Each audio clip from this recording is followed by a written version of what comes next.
औरत का लिपस्टिक लगाकर घर से बाहर निकलना हराम, औरत का खुशबू लगाकर घर से बाहर निकलना हराम, औरत का इतर लगाकर परफ्यूम लगाकर घर से बाहर निकलना हराम। यहां तक कि औरत खुशबूदार कोई चीज, कोई तेल ही क्यों ना हो, डाबर आंवला या चमेली, अगर ये तेल भी लगाकर घर से बाहर निकलती है तो उसके लिए ये भी हराम। मैं हराम बोल रहा हूं, नाजायज नहीं, हराम, ताकि हमें समझ में आ सके कि हमारी कल्चर क्या होना चाहिए और इस्लाम में कितना जबरदस्त औरत को रुकावट है कि तुम ये चीजें घर से बाहर लगाकर नहीं। हाँ, अपने घर में रहो तो पूरी बोतल उलट लो इतर की, कोई मना नहीं कर रहा। घर में जो चाहो वो पहनो, कोई मना नहीं करता, तुम्हें पहनो ना पहनो कोई फर्क नहीं पड़ता। क्लियर, घर के अंदर, वो भी सिर्फ शौहर के सामने। आजकल तो जॉइंट फैमिली रहती है, अब ये थोड़ी कहा दिया जाएगा कि जॉइंट फैमिली में भी जहां ससुर रहता हो, देवर रहता हो, जेठ रहता हो, उधर भी पहन सकते, नहीं। घर का मतलब शौहर वाला रूम, घर का मतलब खास वक्त और खास टाइम। अब भाई इससे ज्यादा तो हम बोलेंगे तो आप कहोगे बड़ा बेहुदा मौलवी है, इस मौलवी को अब ये बातें याद आ रही, इससे ज्यादा तो हम नहीं जा सकते हैं। क्या का वला युब्दीना ज़ीनतहुन्ना, और अपने बनाओ सिंगार को गैर मर्दों के सामने जाहिर न करें, इल्ला मा ज़हरा मिन्हा, मगर जो खुद बखुद जाहिर हो जाए। अब खुद बखुद जाहिर होने का मतलब क्या है? औरत बेचारी प्लेट उतार रही है ऊपर से, कमरे में आप और आपका दोस्त बैठा हुआ है, लेकिन बीवी पर्दा अर्दा करके आई, सब कुछ आई, अब वो प्लेट उतार रही है ऊपर से, अब उसकी आस्तीन सड़क के इधर आ गई, मतलब पहने हुए कमीज वो सड़क के इधर आ गई, तो ये खुद बखुद जाहिर हो गया। तो इल्ला मा ज़हरा मिन्हा, ये चीज़ है कि अब प्लेट उतार रही है या कोई चीज़ उतार रही है, उसमें अब आस्तीन नीचे आ जाए और हाथ की हथेली या थोड़ी सी कलाई वगैरह नज़र आ जाए तो इसमें कोई हर्ज नहीं है, क्योंकि ये चीज़ खुद ब खुद जाहिर हो गई है, तुम्हारा इरादा नहीं था जाहिर करने का। इसी तरीके से शौहर ने कुछ कहा और आप आ रही हैं और अचानक चेहरा सामने आ गया और दोस्त ने देख लिया, चूँकि वहाँ तुम्हारा शौहर मौजूद है, इसलिए चेहरा अगर अचानक खुद ब खुद जाहिर हो गया तो इसमें तुम्हारे ऊपर कोई गुनाह नहीं है, कोई बात नहीं, ये चीज़ खुद ब खुद जाहिर हो गई, आपका इरादा नहीं था जाहिर करने का। ये चीज़ आज तुम पता नहीं क्या सोच रही होंगी औरतें कि मौलवी तो आज हम पे बरस पड़ा, कितनी पाबंदी लगवाई यार। हमें मालूम है पाबंदी लगवा थोड़ी रहा हूँ मैं, वो तो तुम करोगी वही जो करती आ रही हो, लेकिन हम बताना थोड़ी छोड़ देंगे। वया इल्ला मा ज़हरा मिन्हा, इसके बाद देखिए क्या कहा गया, आए नबी मोमिना औरतों से कह दो कि वो निगाहें नीचे रख के अपने सतर की शर्मगाह की हिफाजत करें और अपने बनाओ सिंगार को गैर मर्दों के सामने जाहिर न करें, मगर वो जो खुद ब खुद जाहिर हो जाए। वलियज़रिबना बिखुमुरिहिन्ना अला जुयूबिहिन्ना, आज ये बहुत बड़ी बुराई हमारी नौजवान लड़कियों में आ गई है। अब वो दुपट्टा लेकर नहीं चल रही हैं, दुपट्टा भी आजकल रखा रह गया घर में, आजकल सिर्फ सलवार कमीज पहनी और निकल गई, अब दुपट्टा उनके गलों से हट गया, उनके सरों से हट गया। कुरान कह रहा है जब वो निकले, जरूरत के तहत भी कहीं जाए, तो वलियज़रिबना बिखुमुरिहिन्ना अला जुयूबिहिन्ना, तो वो अपने सीनों पर अपनी ओढ़नियों को डाल लें, अपने दुपट्टों को, किसी मोटी चादर को वो अपने सीनों पर डाल लें। वलियज़रिबना बिखुमुरिहिन्ना, खिमार दुपट्टे को ओढ़नी को कहते हैं और उसी का प्लूरल खुमुर इस्तेमाल हुआ है, वो उससे अपना सीना ढांक ले, वो कोई मोटी चादर अपने जिस्म पर ओढ़ ले, अपने सीनों पर। जुयूब, जेब कहाँ होती है? अब होती तो अंदर भी है, पैंट के अंदर भी कोई रख लेता है, लेकिन असल में जेब यही होती है। जैसे हम लोग ये मोबाइल रखे हुए हैं तो असल जेब यही है जो सीने पर, तो जेब का मतलब सीना। कुरान ने औरतों के सीने के लिए एक लफ्ज़ इस्तेमाल नहीं किया, बल्कि जेब की जमा जुयूब इस्तेमाल की है, पॉकेट की जमा पॉकेट्स इस्तेमाल कर दी है कि, और जाहिर बात है कि दुपट्टा जेब में थोड़ी रखा जाएगा, कुरान ये थोड़ी कह रहा कि दुपट्टा उठाओ जेब में रख लो, नहीं।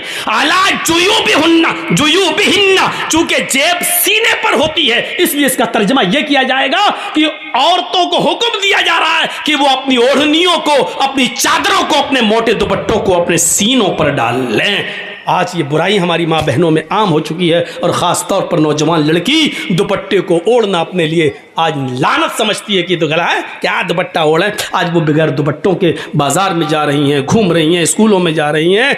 ये चीज़ ठीक नहीं। ये आयतें कुरान की आपके सामने चीख चीख कर कह रही हैं कि हमारा मुआशरा कैसा होना चाहिए। अल्लाह के नबी सल्लल्लाहु अलैहि वसल्लम ने फरमाया, इन्ना अव्वला मा युरफ़उ अन हाज़िहिल उम्मती अल हयाउ वल अमानतु। क़यामत की जो निशानियाँ, सुनिए, क़यामत की जो निशानियाँ फैलेंगी, क़यामत की जो अलामतें ज़ाहिर होंगी, उनमें सबसे पहली जो निशानी ज़ाहिर होगी वो ये होगी, इन्ना अव्वला मा युरफ़उ अन हाज़िल उम्मा। इस उम्मत से, हमारे मुसलमानों से, उम्मत मुहम्मदिया से क़यामत की निशानियों में सबसे पहले जो जाहिर होगी, हमारी उम्मत से सबसे पहले जो चीज उठाई जाएगी, इन्ना वलमा युरफ़उन हाज़िल उम्मा अल हयाउ वल अमानतु, वो हया होगी और अमानत होगी। शर्म हया सबसे पहले उठा ली जाएगी। औरतें शर्म करना छोड़ देंगी, हया करना छोड़ देंगी, उनके अंदर से शर्म हया खत्म हो जाएगी। आजकल भाभी देवर से कहे कौन सी शादी पसंद करोगे, लव मैरिज क्या अरेंज मैरिज, अब शर्म क्या रह गई है। जिस देवर को भाभी के लिए मौत कहा गया हो और वही भाभी देवर के साथ मोटरसाइकिल पे बैठ के कलिया चक जाती हो, तो आप क्या कहोगे। जिस बहनोई के लिए साली के लिए बहनोई को मौत कहा गया हो, वो साली अपने बहनोई की मोटरसाइकिल पर बैठकर या गाड़ी पर बैठकर मालदा और फरक्का जाती हो या कलकत्ता जाती हो, और ताज्जुब ये कि बेशर्मी की हदें पार करते हुए उस साली का बाप यानी ससुर अपने दामाद को खुद ये कहता हो और बीवी अपनी बहन को अपने शौहर के साथ खुद भेज देती हो, तो फिर शर्म और हया रह कहां गई है। सुनना पड़ेगा, ये सख्त जुमले हैं, सुनना पड़ेगा, तुम्हें नहीं तुम्हारे बाप को भी सुनना पड़ेगा, क्योंकि ये हक, ये अथॉरिटी, ये पावर मुझे इस्लाम ने दिया है जो मुझसे कोई नहीं छीन सकता है। मेरे भाइयों, जिस तरीके से देवर की बाइक पर भाभी का बैठकर जाना हराम है, उसी तरीके से बहनोई के साथ साली का मोटरसाइकिल पर और गाड़ी पर बैठकर अकेला सफर करना भी हराम है। दोनों मुजरिम हैं और इस्लाम की नजर में दोनों गलत हैं और दोनों हराम हैं।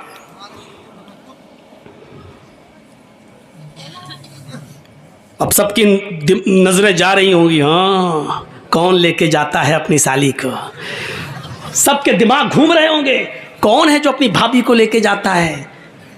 बहुत से हैं, स्कूल में पढ़ाती हैं, टीचर हैं, आदमी तो बेचारा सुबह दुकान पे चला गया, छोटा भाई भाभी को पहुंचाने जा रहा है स्कूल, लेने भी जा रहा है स्कूल। अगर देवर और भाभी का रिश्ता इतना पाकीज़ा होता तो अल्लाह के रसूल कभी देवर के लिए मौत का लफ्ज़ इस्तेमाल न करते। सोचिए, इस मौत के लफ्ज़ को कायनात की सबसे बड़ी हस्ती जनाब मोहम्मद रसूलुल्लाह सल्लल्लाहु अलैहि वसल्लम इस्तेमाल कर रहे हैं। सुनो, सुनना पड़ेगा। बीवी के साथ आप खाना खा रहे हैं, अचानक साली आ जाती है, आपकी बीवी कह भी रही है आओ चलो बैठो खाना खा लो, बीवी की मौजूदगी में भी, बीवी की इजाजत के बावजूद भी साली के लिए बहनोई के साथ और बहनोई के लिए साली के साथ खाना जायज नहीं होगा एक ही प्लेट में, एक ही थाली में, जबकि साली का चेहरा खुला हुआ हो और वो बेपर्दा हो। गौर कीजिए मेरे भाइयों, जब बीवी की मौजूदगी में भी साली के साथ बेपर्दगी के साथ अकेले में नहीं बैठ सकते हो, तो साली को मालदा, कलकत्ता और कलियाचक और मुर्शिदाबाद और फरक्का कैसे ले जा सकते हो। बीवी की मौजूदगी में अपने घर में भी साली के साथ नाश्ता नहीं कर सकते हो। तो होटलों पे उसके साथ बैठकर खाना कैसे खा सकते हो? इस्लाम की मोहब्बत है तो मानो, नहीं है तो जो दिल चाहे करो। अल्लाह के नबी ने फरमाया, जब शर्म हया किसी के अंदर से निकल जाती है तो उसका जो दिल चाहे वो कर सकता है। जब शर्म हया नहीं तो जो दिल चाहे करे। अब उसके ऊपर कोई चीज नहीं रह गई। जब शर्म हया ही नहीं रही, अल्लाह के नबी चीख कर कहते, इन्ना अव्वल मा युरफउ अन हाजिल उम्मती अल हया वल अमानतु, हमारी उम्मत से सबसे पहले जो चीज उठाई जाएगी वो हया है। शर्म में सबसे पहले ये दूर कर दी जाएगी। आज शर्म हया बिक चुकी है, नीलाम हो चुकी है। शर्म हया नाम की कोई चीज नहीं रह गई है। शर्म हया नाम की कोई चीज आज बाकी नहीं रह गई है। आज लड़के और लड़कियां एक साथ गुफ्तगू करते हुए, साइकिल चलाते हुए, बातें करते हुए जा रहे हैं। ये शर्म हया नाम की कोई चीज नहीं रह गई है। वो एक दौर था, वो एक दौर था मेरे भाइयों कि जंग जमल के मौके पर जब हजरत आयशा एक जगह पर बैठी हुई थी और हजरत अली में जंग हो रही थी, हजरत अली रजी अल्लाह ताला अन्हु ने एक रुका, एक पर्चा, एक नोट लिखा और नोट लिखकर हजरत आयशा के भाई अब्दुर्रहमान को दिया और फरमाया कि ये अपनी बहन आयशा को देकर आओ, इसमें मैंने कुछ चीजें लिखवाई हैं, हजरत आयशा को वो पसंद आ जाए तो मुझे बता देना। इसमें हमने कुछ मशवरे लिखे हैं, हजरत आयशा अगर उन मशवरों से खुश हो जाए तो मुझे बताना। ओह मेरे नौजवान साथियों, आए मौजमपुर के लोगों, आए इस गांव में रहने वालों, आए बंगाल से जुड़ने वालों, सुनो, हजरत अब्दुर्रहमान हजरत आयशा के भाई हजरत अली का पर्चा लेकर आ रहे हैं, घोड़े पर बैठे हुए, घोड़े की पैर की ठोकरें धूल उड़ा रही हैं। उस धूल में हजरत आयशा समझ नहीं पाई कि इस घोड़े पर बैठकर कौन आ रहा है। हजरत आयशा ने जल्दी से पर्दा कर लिया और जल्दी से अपना चेहरा छिपा लिया और मुंह मोड़ लिया और अब्दुर्रहमान आते हैं और उनके हाथ में पर्चा देते हैं, लीजिए ये पर्चा हजरत अली ने दिया है। हजरत आयशा ने उस पर्चे को लिया और पर्चा पढ़ने से पहले कहा, आय अल्लाह ये कौन सा दौर आ गया है, आय अल्लाह ये क्या जमाना आ गया है। अब लोग मेरे पास दिलेरी के साथ आना शुरू हो गए हैं, अब मेरे पास आने में शर्माते भी नहीं है। आय अल्लाह ये क्या देख रही हूं मैं कि लोग अब बिल्कुल निडर हो गए और लोग मेरे पास बरजस्ता आने लगे हैं। पहले आवाज देते थे, अपना नाम बताते थे, सब कुछ कहते थे, उसके बाद मेरे पास आते थे। आय अल्लाह अब लोगों में इतनी जुर्रत और बेबाकी हो गई है, इतनी निडरता आ गई है कि अब डायरेक्ट हमसे पास आ गए और हमसे बातें करने लगे। हजरत अब्दुर्रहमान ने जब अपनी बहन आयशा के मुंह से ये जुमले सुने तो कहते हैं, आए बहन जरा पलट कर देखो, मैं तुम्हारा अपना भाई अब्दुर्रहमान हूं, मैं गैर नहीं हूं। तब हजरत आयशा ने पलट कर देखा तो सामने उनके सगे भाई खड़े थे। तब उन्होंने इत्मीनान का सांस लिया, तब उन्होंने चैन की सांस ली। मेरे भाइयों, हजरत आयशा का पर्दा करना और अपने भाई से को पहचान न सके तो ये कहना, अब लोगों में ये कितनी दिलेरी और बहादुरी पैदा हो गई है कि वो आप बिला रोक और टोक मेरे पास आ जाते हैं। अरे अल्लाह ये मैं क्या देख रही हूं। गौर कीजिए इस जुमलों पर, हजरत आयशा की जबान से ये निकलने वाले जुमले आज हमारी माँ बहनों को क्या दर्श देते हैं। आज इनकी जुर्रत और बहादुरी देखो, जिसके साथ जाए चली जाती है, जिसके साथ जाए टहल लेती है, जिसके साथ बैठना चाहे बाइक पे सवार हो जाती है, जिसके साथ जाना चाहे मार्केट में चली जाती है। जरा तसव्वुर करो मेरे प्यारे साथियों, हजरत आयशा तो अपने भाई से भी नहीं को भी नहीं देख रही है। जब पता चलता कि ये मेरे भाई है तब उन्होंने चेहरा खोलकर अपने भाई को देखा, कहा कि अब कोई बात नहीं, अब शक मेरा दूर हो गया है। जरा तसव्वुर कीजिए, हजरत आयशा को ये भी पसंद नहीं कि कोई आए और बगैर मुझे अपना नाम बताए और बगैर इजाजत लिए लिए हुए मुझसे मिले। मेरी माँ बहनों, हमें सोचना पड़ेगा कि ये सब क्या है और आज हम किस दलदल में घुसे हुए हैं। तरक्की इसको नहीं कहा जा सकता है जिसको हम तरक्की का नाम दे रहे हैं। ये तरक्की नहीं है जिसको हम तरक्की कह रहे हैं। तरक्की आपको करना है तो 1400 साल पीछे की तरफ आपको जाना पड़ेगा। जैसा कि कल मैंने एक वाकया सुनाया था कि पाकिस्तान की एक लड़की जिसका नाम शहनाज है, आज भी वो पायलट है लेकिन चेहरे का पर्दा करती है और हाथ में ग्लव्स पहनती है और हवाई जहाज उड़ाती है, सऊदीया तक की दूरी तय करती है। उसको सऊदी और कुवैत और दुबई तमाम लोगों ने उसको दावत दी, लेकिन उसने कहा नहीं, हम पाकिस्तान की लड़कियों के लिए इबरत बनना चाहते हैं, उनको ये सबक देना चाहते हैं कि हम पर्दे के अंदर भी अगर तरक्की करना चाहें तो कर सकते हैं। पर्दा हमारी तरक्की में रुकावट नहीं है।